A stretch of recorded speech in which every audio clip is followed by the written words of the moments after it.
Alors, comment utiliser la calculatrice? C'est pas bien chinois, mais je vais quand même vous le montrer si je retrouve ma calculatrice. La voici. Alors, là, je suis sur Internet. J'ai tapé calculatrice scientifique en ligne et ça me donne une calculatrice scientifique digne de ce nom. Après, si vous en avez une, c'est encore mieux, mais c'est pour illustrer un petit peu en même temps ce qui doit être fait.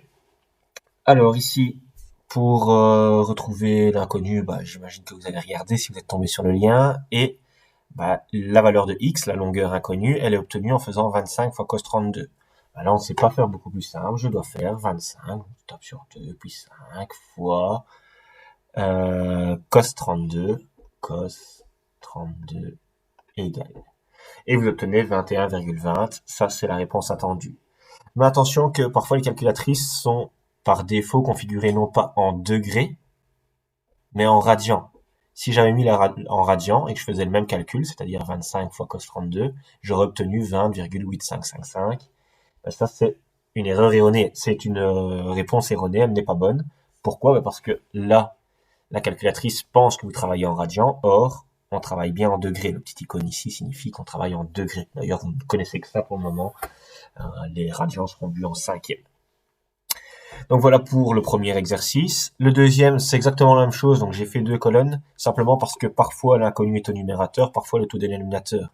Mais la différence ne se fait pas dans l'utilisation de la calculatrice, mais vraiment dans comment trouver le x. Quand elle est au numérateur, il n'y a qu'une seule étape, c'est de multiplier à gauche et à droite par le dénominateur.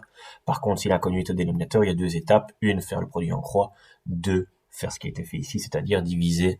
Non, à gauche c'est multiplier, ici c'est diviser par le nombre tangent 32.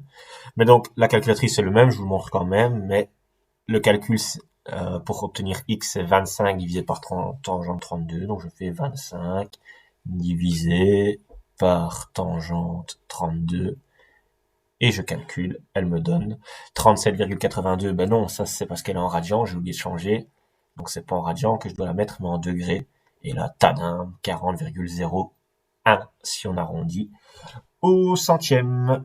Voilà pour l'utilisation de la calculatrice lorsqu'on cherche un côté. Ce sera pas aussi simple qu'on cherchera un angle.